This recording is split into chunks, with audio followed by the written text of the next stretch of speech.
I don't think it was 3. It was a strong 2, though, that's for sure. Well, a couple testimonies from this morning kind of worked on me all day, and the first was Jeff up here talking about his friend and the time spent together, and how it was a trial initially, he thought, but later realized that that was just more opportunity to spend with that individual. And then we hear Sandy having a talk with some guy at Garvin's about hymns and just how special they are. And I didn't grow up in the church, and I didn't grow up with hymns. And when Kurt comes up here and says, "This is a good one, everybody knows this one's right," and I'm like, "No, this is the first time I ever heard this one." But those kind of happened to me yesterday. I went elk hunting with Steve Dye. I think most everybody probably knows Steve. Came to church here the other day, a few weeks ago, and went elk hunting together. And 500 or so head of elk right there, just a few yards away from being in the area that I could actually shoot them. And so I kind of came off the mountain a little bit deflated that, man, we put in a lot of work, a lot of effort, and we have to come back again. And I felt like it was just more of a trial, but it's not. It's an opportunity to spend another day with Steve. And hopefully, Lord willing, a door opens at some point in time with him. But as I was coming off the mountain, I did have, and I don't even know which one it was, but I did just have a hymn running through my mind. I don't know which one it was. It's one that Kurt has brought forward and we've sung before. But just walking off the mountain, leading the horses, I just, in the back of my mind, was just singing that hymn that I don't even know what it was, but it's there. And so you've planted one, and it must be a good one. So thanks.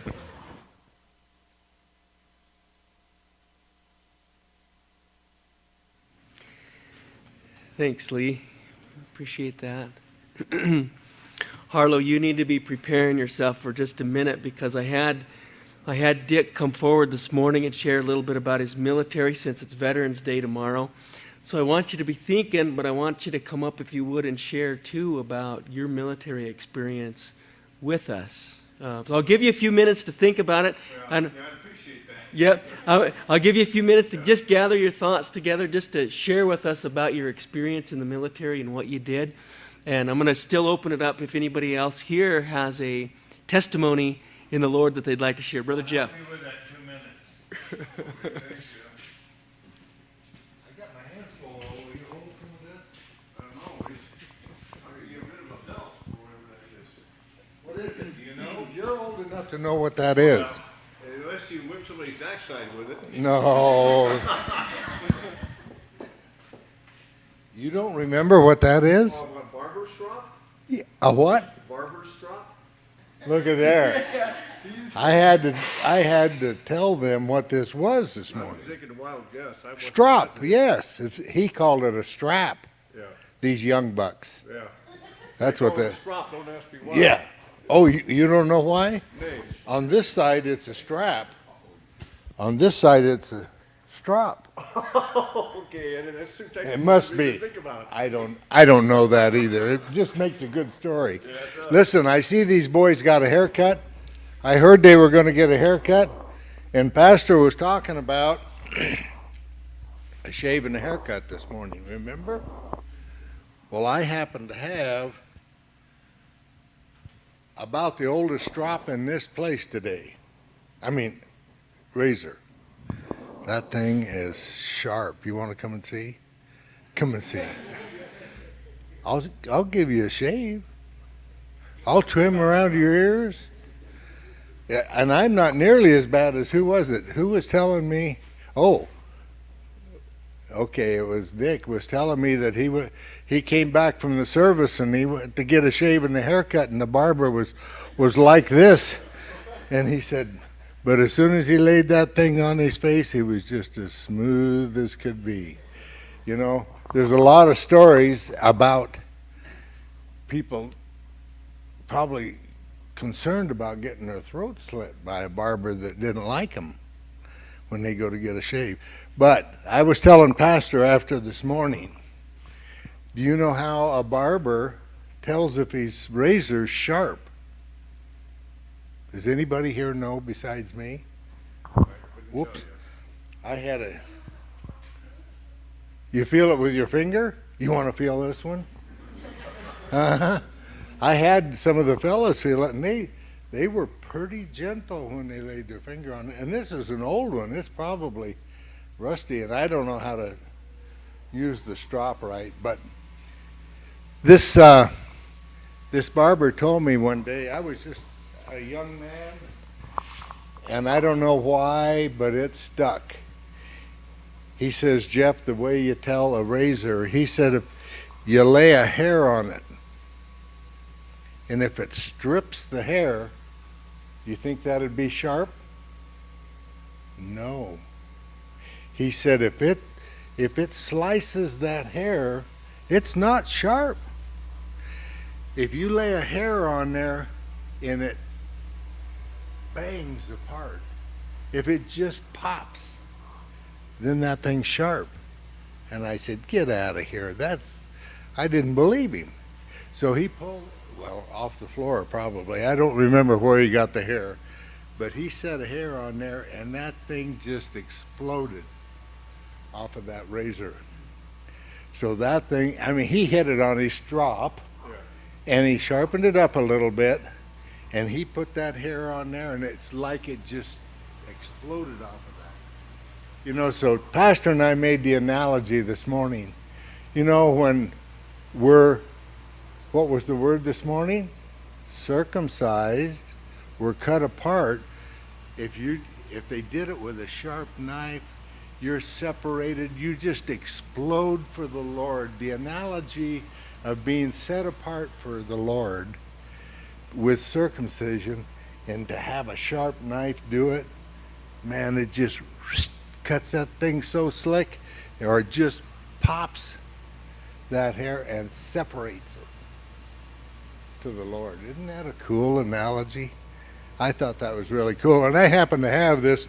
I saw this in an antique store, and if I paid anything for it, it was probably too much, but I just had to have one. But the strap was a good one. All right.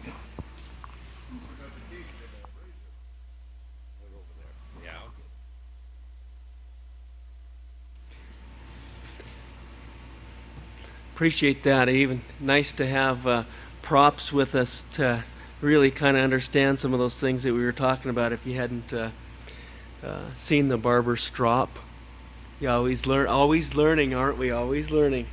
That's a good thing. Thanks, Brother Jeff.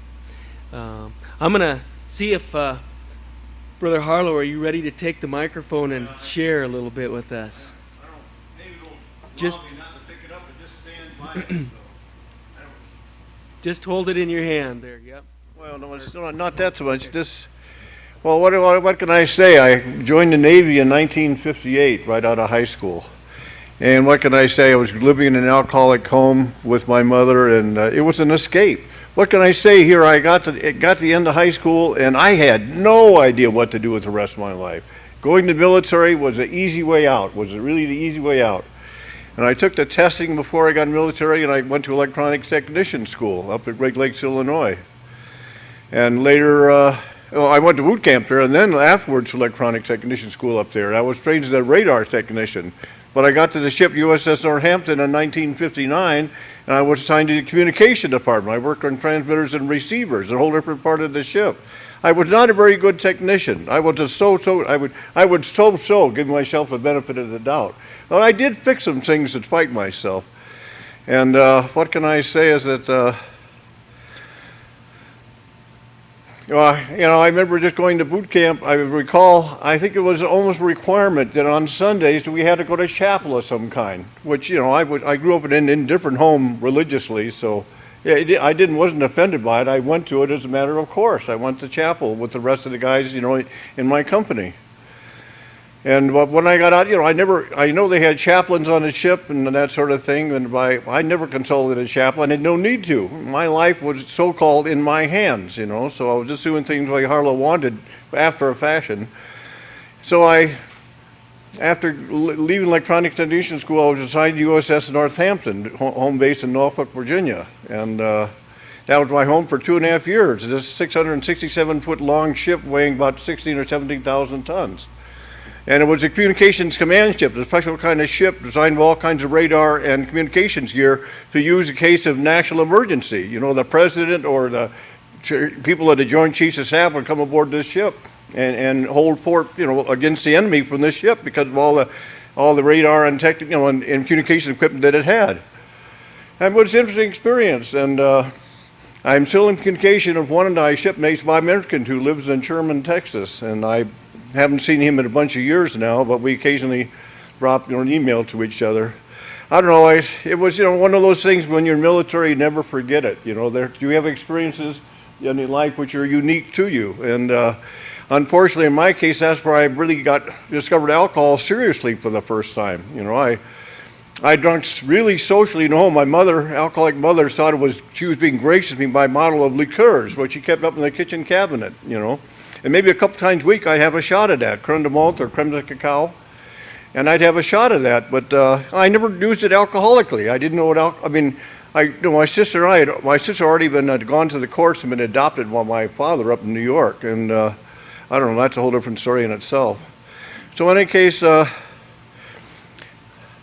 When you're in the military, you're subject to everybody telling you what to do, and when you're a young punk kid, 20 years old or 21 years old, you don't want anybody telling you what to do. Whatever reason you think you're running your own life, and in reality, look at the big picture of life now, you're not. You're following in some sort of semblance order a plan that God set out for you to do. And so all I can say is it was a worthwhile experience, and I received an email today about a guy who'd served us a couple of tours in Vietnam. I'll say one thing as a footnote. Because I'd done my tour in the service of the Navy, in peacetime, I didn't, when Vietnam rolled around in the 60s, they didn't call up people like they did for the Korean War. They called guys up in World War II for the Korean War. Well, but I was left off the hook. I got off the hook for that. I didn't have to worry about that. I just proved my own madness, at university and college and whatever. But in case, this guy sent me an email of data about the dedication of the Black Wall in Washington, D.C., the Vietnam Memorial, on which is named about almost 60,000 men, Americans that died over there. And I don't know who accomplished all the statistics on it. I think I even forwarded a copy to Pastor Kevin. I'm not sure if I did or not. I can't remember everything I do when I get on that computer. And that distracted me tonight, too. I could talk about that, but I won't. But I found it a worthwhile thing to do, and I know at the man or other places, people told me what ship they're on, and I've gone on my computer and printed out data on that ship and given it to them. This is a reminder of their days in the Navy. And Glendon Freese just passed on a couple of weeks ago, was on a ship, I guess, for a destroyer for a couple of years as a radioman or radio officer. I can't remember which, but so I printed out data for him. I don't know, but somebody has to do the job, for better or for worse, and I guess they seem to find it's making it a voluntary service instead of the draft, it's proved the worthwhile system of the military's, way to run things for our country. But that's way out of my ken to even think about such stuff as that. My buddy Bob back in Virginia was drafted, but I think he joined in. He was going to be drafted, so he joined something first to avoid other repercussions. I don't know. But there's a whole game to living, and you have to learn the facets of it all. So God bless you all. And I'll just say one thing: when you're on a board ship, I still have memories of a time when you're on a board ship and the sea is just rolling a little bit, and you're sort of rocking, and the ship goes to the port, and you see the sea disappear, and then it rolls back, and then you see the sea reappear. I remember being north of the Arctic Circle, and it was like molten glass. The sea was just so beautiful and calm, but just sort of wavy, but beautiful and red with just end sun rays of the day upon it. So I'm an official Bluebeard or Blue Nose or some of the first. I still have the card they gave me for crossing north to the Arctic Circle in 1960 or 61 on military maneuvers. So that's enough out of me. God bless you all.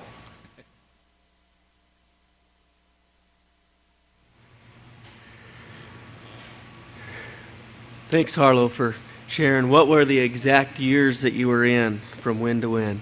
July 24th of 1958 to August 30th of 61.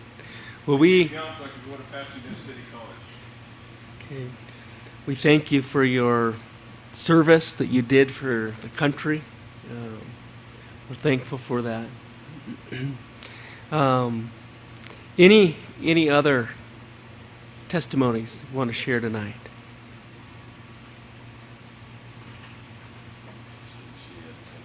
Sandy's got something. Okay, we're gonna have Brother Kurt gets the microphone for his wife. Isn't that nice? I just want to say thanks to Dick and Harlow for their service, and also for my son who signed up during wartime, even though he couldn't stay because of his eyes. He was the first one there right after 9/11. He was right there to sign up, and I'm just pretty proud of him for that.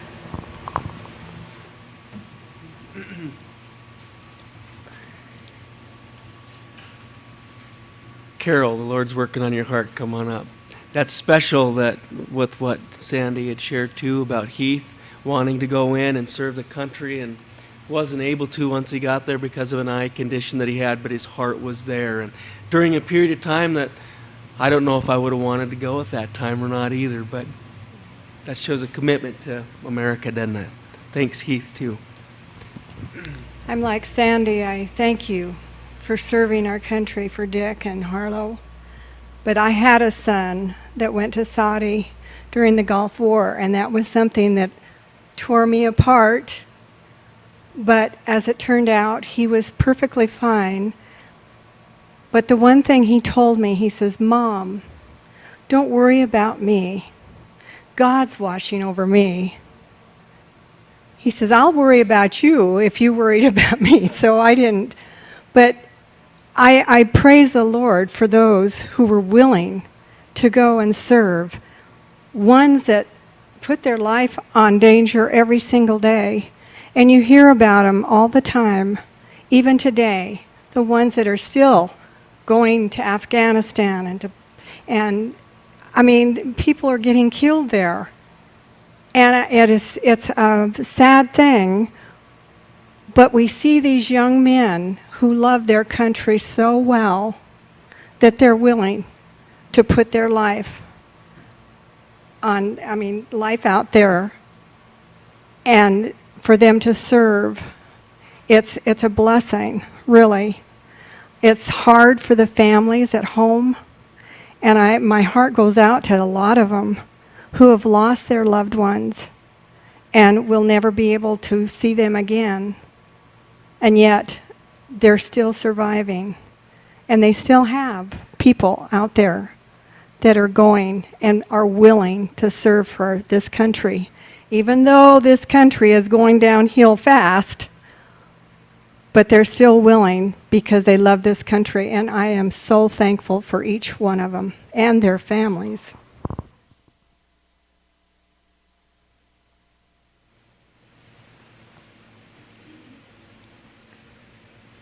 Thank you, Carol. Any others?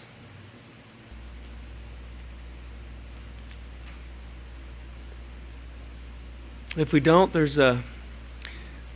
I think, I don't know if Sandy knows it or not. I'm going to put her on the spot too. She might not be able to play it, but we can sing it. I think Kurt will probably know it. 428.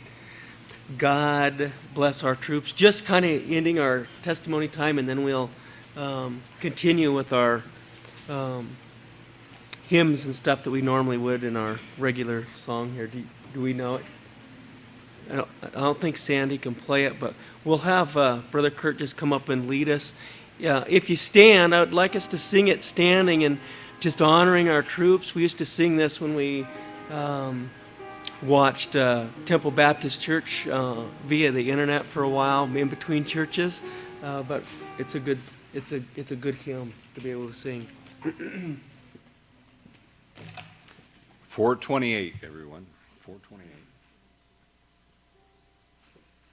God bless our troops wherever they may be. God bless our troops upon the land or sea. Or in the air we follow with this prayer. God bless our troops. God God bless our troops.